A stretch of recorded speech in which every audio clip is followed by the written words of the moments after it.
बिल्किस बानो के दोषियों का वापस जेल जाना क्या भाजपा का नुकसान है? 2002 के गुजरात दंगों के दौरान बिल्किस बानो के साथ जो हुआ रोंगटे खड़े करने वाला था। 5 माह की गर्भवती बिल्किस से सामूहिक बलात्कार किया गया, जिसमें उसके गर्भस्थ बच्चे की मौत हो गई। इस हमले में बिल्किस के 7 अन्य परिजनों ने भी अपनी जान गंवाई। केस चला तो 19 आरोपियों में से 7 को उम्र कैद की सजा हुई, बाकी सबूत के अभाव में छोड़ दिए गए।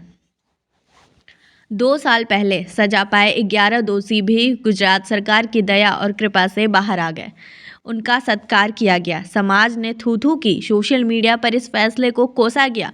कुछ लोगों ने दोबारा अदालत का दरवाजा खटखटाया, लेकिन सुप्रीम कोर्ट ने गुजरात सरकार को खरी खोटी सुनाते हुए दोषियों को एक पखवाड़े में खुद को सरेंडर करने को कहा है। उन्हें दोबारा जेल जाना होगा। बिल्किस के मामले में समाज और अदालत की इस स्पष्टता से इतर इसका एक राजनीतिक पहलू भी है। 2002 दंगे में दोषियों में से एक की बेटी को गुजरात की जनता ने भारी बहुमत से विधायक बनाया है। कहा जा रहा है कि ये दोषी आगे चलकर फिर कानून की शरण में जा सकते हैं और ये फिर दया के पात्र बन सकते हैं। ऐसे दोषियों पर कई बार पार्टियां इसलिए भी दया करती है क्योंकि उन्हें जनता की कृपा चाहिए होता है।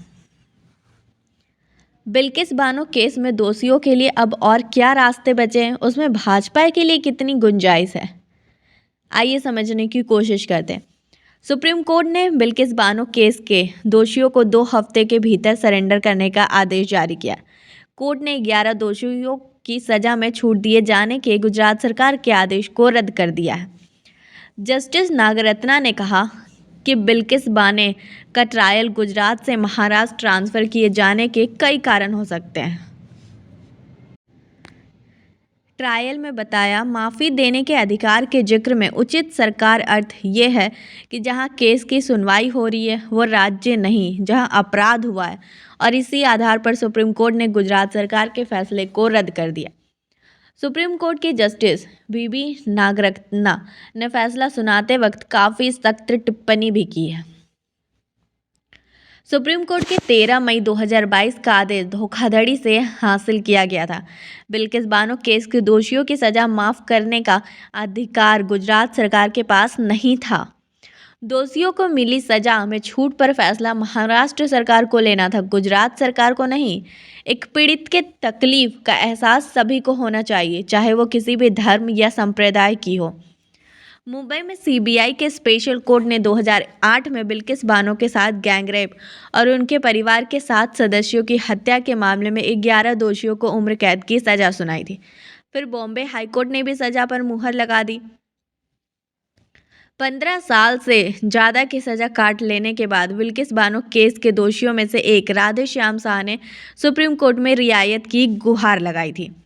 बाद में गुजरात सरकार की तरफ से काफ़ी मंजूर होने के बाद 15 अगस्त 2022 को राधेश्याम शाह के साथ ही जसवंत नाई, गोविंद नाई, शैलेश भट्ट और तमाम लोग कारागार से रिहा कर दिए गए। अब सभी को 2 हफ्ते के भीतर जेल जाना होगा। बिल्किस बानो केस की कानूनी प्रक्रिया अभी अपनी जगह है, लेकिन इसके राजनीतिक पहलू खास मायने रखते हैं। ऐसे में जबकि लोकसभा चुनाव में कुछ ही दिन का वक्त बचा है, बीजेपी पूरे विपक्ष के निशाने पर आ गई है। कांग्रेस नेता राहुल गांधी और प्रियंका गांधी के साथ साथ असदुद्दीन ओवैसी ने भी बिल्किस बानो केस में सुप्रीम कोर्ट का फैसला आने के बाद बीजेपी को घेरा है। ओवैसी का कहना है कि बिल्किस बानो के बलात्कारियों को बीजेपी ने ही छुड़ाया था। कांग्रेस नेता राहुल गांधी ने अदालत के फैसले को बिल्किस बानो के संघर्ष की जीत बताया है। सोशल मीडिया साइट एक्स पर राहुल गांधी ने लिखा, चुनावी फायदे के लिए न्याय की हत्या की प्रवृत्ति लोकतांत्रिक व्यवस्था के लिए खतरनाक है। सुप्रीम कोर्ट के फैसले ने एक बार फिर देश को बता दिया है कि अपराधियों का संरक्षक कौन है। बिल्किस बानो का अथक संघर्ष अहंकारी भाजपा सरकार के विरुद्ध न्याय की जीत का प्रतीक है। कांग्रेस महासचिव प्रियंका गांधी ने अपनी पोस्ट में लिखा, कोर्ट के आदेश से बीजेपी की महिला विरोधी नीतियों पर से पर्दा हट गया है। असदुद्दीन ओवैसी का कहना है कि बुनियादी बात यह है कि गुजरात में बीजेपी की सरकार रेपिस्ट की मदद करने का काम कर रही थी। बीजेपी के 2 विधायकों ने ये सिफारिश की थी कि इन रेपिस्ट को छोड़ दिया जाए। बिल्किस बानो केस के दोषियों की रिहाई और सरेंडर दोनों ही टाइमिंग ने मामले की राजनीतिक अहमियत बढ़ा दी है। राहुल गांधी और ओवैसी जैसे नेताओं के बीजेपी पर हमलावर होना भले ही रूटीन की बात हो, लेकिन फिलहाल खास वजह आने वाला आम चुनाव है। 2022 में रिहाई अगस्त में हुई थी और तब कुछ ही दिनों बाद गुजरात में विधानसभा के चुनाव होने वाले थे और अदालत के आदेश पर सरेंडर ऐसे वक्त करना पड़ रहा है जब देश भर में आम चुनाव की तैयारी चल रही है। सुप्रीम कोर्ट के आदेश के बाद राजनीतिक विरोधियों को बीजेपी पर हमले का मौका आसानी से मिल गया।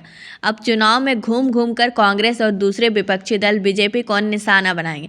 मोदी सरकार के बेटी बचाओ बेटी पढ़ाओ स्लोगन की दुहाई देंगे और लोगों को समझाने की कोशिश करेंगे कि बीजेपी का असली चेहरा क्या है। जिस तरह से सुप्रीम कोर्ट ने इस मामले में फर्जीवाड़े की बात कही है वो और भी गंभीर है। बलात्कार के दोषियों को एक ऐसी सरकार जेल से रिहा करने को मंजूरी दे देती है जो वो फैसला लेने का अधिकार ही नहीं रखती। रिहाई के बाद मामले ने काफ़ी तूल पकड़ लिया था। लोगों का ध्यान ज़्यादा इसलिए नहीं गया क्योंकि रिहाई के बाद दोषियों का फूल माला से स्वागत करने के बाद मिठाई खिलाई जा रही थी।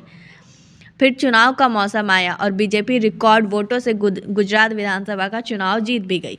हो सकता है मामला गुजरात का होने के कारण बीजेपी को कोई नुकसान ना हुआ हो, लेकिन आम चुनाव में भी कोई फर्क नहीं पड़ेगा ऐसा नहीं समझा जाना चाहिए।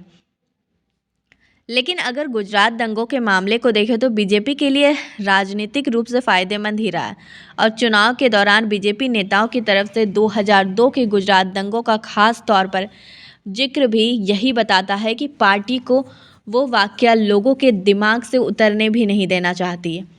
देश की न्याय व्यवस्था में दोषी को फांसी के फंदे पर लटकाए जाने के पहले तक अदालत में अपील का अधिकार है। ऐसे मामले आधी रात को भी सुनवाई होते देखा गया है। सुप्रीम कोर्ट के फैसले के बाद बिल्किस केस के दोषियों के सामने अपील का अवसर तो है, बस गुजरात की जगह महाराष्ट्र में अपील करनी होगी। मुश्किल की बात बस ये है कि आम चुनाव के नतीजे आने तक महाराष्ट्र सरकार भी ऐसे मामले में कोई राजनीतिक फैसला नहीं लेगी। लिहाजा दोषियों को तब तक जेल में ही रहना होगा। लोकसभा के कुछ दिन बाद ही महाराष्ट्र में विधानसभा चुनाव होने वाले हो सकता है तब उनकी अपील पर महाराष्ट्र सरकार भी गुजरात सरकार की तरह ही फैसला ले।